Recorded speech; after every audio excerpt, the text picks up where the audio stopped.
நம்ம நக்கீரன் டிவியோட தொடர்ந்து இணைந்திருக்க பெல் சிம்பிளை கிளிக் பண்ணுங்க.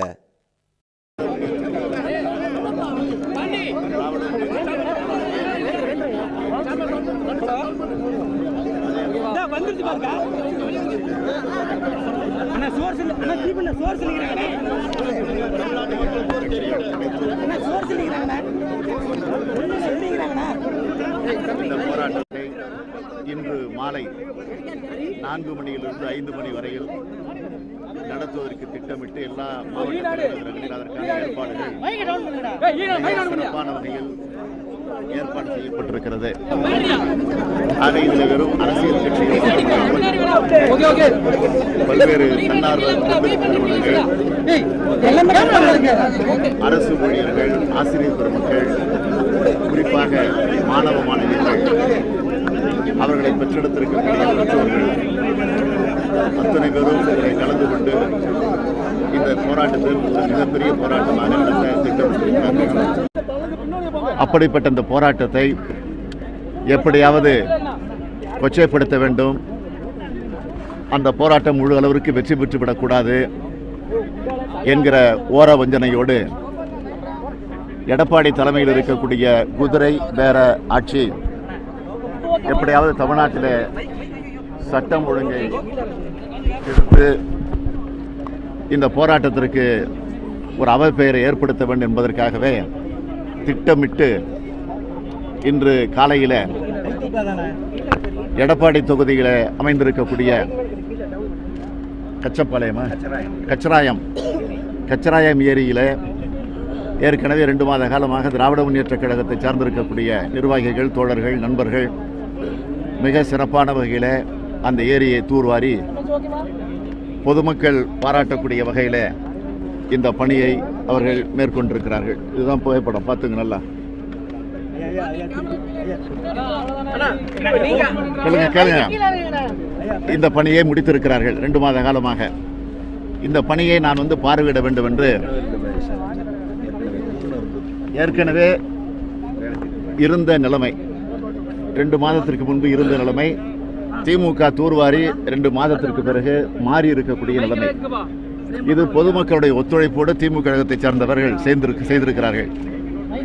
தமிழ்நாடு முழுவதும் இந்த பணிகளை நான் நேரடியாக சென்று பார்வையிட்டுக் கொண்டிருக்கிறேன். அந்த வகையில் மாவட்ட செயலாளர் சிவலிங்கம் அவர்கள் என்னை சந்தித்து நீங்கள் பார்வையிட வேண்டும் என்று என்னிடத்தில் கேட்டார்கள். நான் வருகிறேன், நிச்சயமாக வருவேன் என்று சொல்லி அதற்காக தேதி தந்து இன்று காலை கோவையில் இறங்கி இப்பொழுது அந்த இடத்துக்கு போய் கொண்டிருக்கிறேன். போகிற வழியிலே இந்த கனியூர் பகுதியில் காவல்துறை சார்ந்தவர்கள் எங்களுடைய கார்களை எல்லாம் நிறுத்தி நீங்கள் போகக்கூடாது, நீங்கள் போவதற்கு தடை செய்யப்பட்டிருக்கிறது என்று சொன்னார்கள். அப்படி தடை செய்யப்பட்டிருந்தால் என்ன காரணம் என்று நான் கேட்டேன். உடனே ஒரு மனுவை என்னிடத்திலே கொடுத்தார்கள். இதில் என்ன இருக்கிறது என்று சொன்னால், மாலையில் சேலம் மாநகரத்தில் நடைபெறவிருக்கக்கூடிய மனித சங்கிலிக்கு தடை போட்டிருக்கிறது என்ற அந்த ஆணைதான், காவல்துறையினுடைய ஆணைதான் இருக்கிறது. நான் இந்த சாலை வழியாக செல்லக்கூடாது என்ற ஆணை இல்லை. ஆக அந்த ஆணை இருந்தால் காட்டுங்கள், நான் சட்டத்திற்கு கட்டுப்படுகிறேன், இல்லை என்றால் நான் நிச்சயமாக அதை போய் பார்ப்பேன் என்று சொல்லி கொண்டிருக்கிறேன். 5 நிமிடத்தில் காட்டுகிறேன் சொல்லுகிறார்கள்.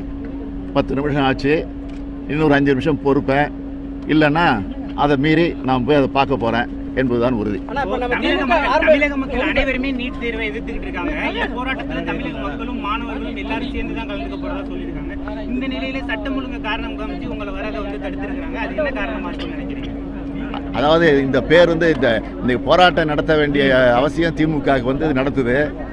இன்றைக்கி இந்த போராட்டத்தை நடத்திய காரணத்தினால்தான் மத்தியில் போய் இன்றைக்கி ஒரு அழுத்தம் கொடுக்க வேண்டிய நிலைமை. 3 தடவை 4 தடவை போய் பிரதமரையும் அங்கே இருக்கக்கூடிய அந்த அமைச்சர்களையும், தமிழ்நாட்டில் இருக்கக்கூடிய பினாமி முதலமைச்சர், குதிரை பேர முதலமைச்சர் எடப்பாடியும், மக்கள் நல்வாழ்வுத்துறை அமைச்சர், மற்ற அமைச்சர்களும் போய் அங்கே போய் பேசிட்டு வராங்களே தவிர என்ன பேசுனாங்க, என்ன நிலவரம் எதுவும் கிடையாது.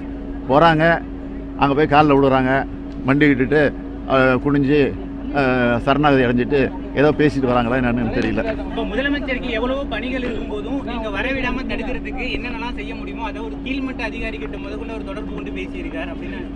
அதாவது இந்த பணியை வந்து எப்படி செய்ய விட்டீங்க? நாங்கள் ஏறக்குறைய ஒரு 5-6 மாதமாக தமிழ்நாட்டில் இருக்கக்கூடிய திமுக, அதிமுக, காங்கிரஸ் எல்லா கட்சி சட்டமன்ற உறுப்பினர்கள் பாகுபாடு இல்லாமல் முடிஞ்ச வரைக்கும் எங்கெங்கே பண்ண முடியுமோ, எங்கெங்கே பொதுமக்கள் ஆதரவு தராங்களோ கூடுமான வரைக்கும் சில இடங்களில் அனுமதி பெற்று, அறநிலைத்துறையினுடைய அனுமதி பெற்று, சில இடங்களில் அறக்கட்டளை சார்பாக வச்சுருக்கிறாங்க, சில இடங்களில் தனியார் வச்சுருக்கிறாங்க, சில இடங்களில் கோவில் இடங்கள் இருக்குது, சில இடங்கள் ஊராட்சி பகுதியில் இருக்குது, உள்ள ஒன்றியத்தில் இருக்குது. அவங்கள்ட்ட முறையாக அனுமதி பெற்று சில இடங்களில் செஞ்சுருக்கிறோம். ரொம்ப சிறப்பாக இருக்குது. நம்ம 2 நாளைக்கு முன்னாடி திருவண்ணாமலைக்கு போயிருந்தேன். அந்த ஏரிகளை இந்த குளத்தை பார்க்கும்போது ஒரு இடத்துல வந்தவாசியில் சொன்னாங்க, அதாவது தூர் வரும் போது திடீர்னு ஒரு இடத்துல கிணறு கிடச்சிது, கிணறு வெட்ட பூதங்களம்னு கேள்விப்பட்டிருக்கிறோம். ஆக அந்த அருமையான பணிகளை, அந்த சிறப்பான பணிகளை செஞ்சுட்ருக்கோம். நாங்கள் வந்து அரசியல்லாம் பார்க்குறது இல்லை, எந்த நோக்கத்தோடும் செய்யலை. பொதுமக்களுக்கு அதுவும் இப்போ குடிநீர் பிரச்சனை, குடிநீர் தட்டுப்பாடு, மழை பொய்த்து போயிருக்கு. ஆக இந்த சூழ்நிலை இதெல்லாம் பண்ணுனா மக்களுக்கு இலவாக இருக்கும். அதுவும் மழை வந்துச்சுன்னா அந்த இடத்துல நீர் தேங்கும். நீர் தேங்குச்சுன்னா 1 வருஷம், 2 வருஷம், 3 வருஷம், சில இடத்துல 4 வருஷம் கூட தண்ணி வந்து அங்கே வந்து தேங்கக்கூடிய ஒரு சூழ்நிலை ஏற்படும் என்ற நிலையில தான் அந்த பணியை நாங்கள் செஞ்சோம். நம்ம திமுக தான் வந்து இந்த தூர்வாரத்தை வந்து முதல்ல ஆரம்பித்தோம். இப்போ வந்து அவங்க தமிழ்நாடு முழுக்க நடத்தி அரசு அவங்க கட்சிக்காரங்களுக்கு மட்டுமே அந்த பணிகள் ஒதுக்கி அது வந்து லஞ்சம் வாங்குறதுக்கு, ஊழல் செய்யறதுக்கு, பர்சன்டேஜ் வாங்குறதுக்காக அறிவிச்சாங்க. 300 கோடி ரூபாய் அறிவிச்சாங்க கூட. நான் கூட சட்டமன்றத்தில் கேட்டோம், 300 கோடி ரூபாய் அறிவிச்சிருக்கிறீங்களா, எங்கே நடந்திருக்கு, எந்தெந்த நிலையில் இருக்குது, எத்தனை முடிச்சிருக்கிறீங்க அப்படின்னு ஒரு வெள்ளை அறிக்கை வைங்க. 110 அறிவிச்சிட்டு போயிடுறீங்க. அது மட்டும் இல்லை, உறுதிமொழி குழுன்னு ஒன்று இருக்குது, அதுலேயாவது கொண்டு வந்து சொல்லுங்கள். இது வரைக்கும் சொல்லவே இல்லை. ஆக இது வரைக்கும் வெளிப்படையாக, அதாவது அவங்க தான் செய்யலை, எதிர்கட்சியாக இருக்கக்கூடிய ஆளுங்கட்சி தான் நியாயமாக செய்யணும். எதிர்கட்சியாக இருக்கக்கூடிய திமுக அது செய்தன்னு பாராட்ட கூட வேண்டியதில்லை, உபத்திரம் செய்யாமல் இருந்தால் போதும். ஆக இன்றைக்கி வந்து அவங்கள பொறுத்த வரைக்கும் இப்போ கூட நாங்கள் செஞ்சுருக்கணும்ல, இந்த பணிகளை கூட அவங்க கணக்கு போட்டு அதுலேயும் வந்து பர்சன்டேஜ் எடுத்துகிட்டு இருக்காங்கன்னு எங்களுக்கு செய்தி வந்துக்கிட்டு இருக்கு. இப்போ அதெல்லாம் நாங்கள் ஆதாரத்தோடு கண்டுபிடிச்சிக்கிட்டு இருக்கிறோம். ஆனால் இதுக்கெல்லாம் விரைவில் 4 வருஷம்லாம் இல்லை, இன்னொரு 3 மாதமோ 4 மாதமோ பாருங்கள், அந்த மந்திரிங்க எவன் கொள்ளடிச்சான், எவன் பர்சன்டேஜ் வாங்கியிருக்கிறான் அத்தனையும் கண்டுபிடிச்சி வெளியில் கொண்டு வர போகிறோம். இப்போ வந்து சட்டம் ஒழுங்கை பாதுகாக்கிறேன்னு சொல்லி காவல்துறை வந்து இப்போ நேற்றைக்கு வந்து செஞ்சு முடித்ததை கரையை உடைச்சிருக்கிறாங்க. போய் நாங்கள் இப்போ எடப்பாடி தொகுதியில், முதலமைச்சருடைய தொகுதியில் நாங்கள் செஞ்சு முடிச்சிருக்கோம் ஏரிகளை. அங்கே போய் கரையை உடைச்சி அந்த மணலை எடுத்து, அந்த மணல் சவுடை எடுத்து இன்றைக்கி விற்கிறாங்க. அதில் கமிஷன் அடிச்சுக்கிட்டு இருக்கிறாங்க. அந்த திருட்டுத்தனம் நடந்துக்கிட்டு இருக்கு. ஆக அது சம்மந்தப்பட்ட அதிகாரிகள், இதுக்கு எந்தெந்த அதிகாரிகள், எந்தெந்த போலீஸ் அதிகாரிகள் இதெல்லாம் யாராவது துணை இருந்திருக்காங்களோ அத்தனை பேரும் நிச்சயமாக உரிய நடவடிக்கை அவங்க எடுக்கப்படும். போராட்டம் எப்படி நடக்கும்? இவ்வளவு தடைகளை மீறி உங்களை தடுத்து நிறுத்தியிருக்காங்க. பல்வேறு இடங்கள்ல போராட்டத்திற்கு அனுமதி தரல. ஆனா மக்கள் முன் வந்து இந்த போராட்டத்தில் கலந்துப்போம் அப்படின்ற மாதிரி சொல்லியிருக்காங்க. அதாவது தடுக்கிறதே ஒரு பெரிய வெற்றி. தடுக்கிற முயற்சியில் அவங்க ஈடுபட்டு இருக்காங்களே, அதுவே இந்த போராட்டத்துக்கு கிடைச்ச வெற்றியாக நான் கருதுறேன். ஆனால் அந்த கொடநாடு விவகாரங்கள் மறக்கிறதுக்காக வளர்மதி கைது உங்களை வந்து அங்கே போக விடாமல் பண்ணுறாங்கன்னு ஒரு பரவலாக செய்தி இருக்கலாம். நீங்கள் நினைக்கிறது கரெக்டு தான். நீங்கள் நினைக்கிறது 100க்கு 100 உண்மை தான்.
அவரை விட்டுட்டு வெளில எங்களை பிடிக்கிறீங்க. நீங்கள் அவங்கள ஏடிஎம்கே மெம்பர்ஸு அலோவ் பண்ணக்கூடாதுல, சட்டம் ஒழுங்கு போட்டிருக்கீங்கன்னா அந்த ஏரியாவில் அவங்களே அலோவ் பண்ணக்கூடாதுல. அப்போ எங்களை பண்ணி அலோவ் பண்ண மாட்டேங்கிறீங்க. இப்போ அவங்கள மட்டும் அலோவ் பண்ணி கொடி கட்டிட்டு நிற்கிறாங்க. நாங்கள் அந்த ஸ்பாட்டுக்கே போகல, இங்கே எங்களை வேலை சொல்லுவீங்க. 350 கோடி ரூபாய் இந்த ரூட்டில் தான் போயிருக்கு டிராக்டர் வண்டி. அதை விட்டீங்க இதே இடத்துல கட்டி விடல. அதை என்ன பிடிக்க வைக்கிறீங்க? எங்களை வந்து பிடிக்கிறீங்க. நாங்கள் ஒரு கட்டு போடுறோம், அரெஸ்ட் ஆகிறோம். ஏடிஎம்கே பீப்புள்ஸ் நீங்கள் அரெஸ்ட் பண்ணிக்கலாம். கேளுங்க, இல்லைன்னா நீ கோர்ட்டில் இதெல்லாம் வரும், பேரெல்லாம் சொல்லுவோம். போலீஸ்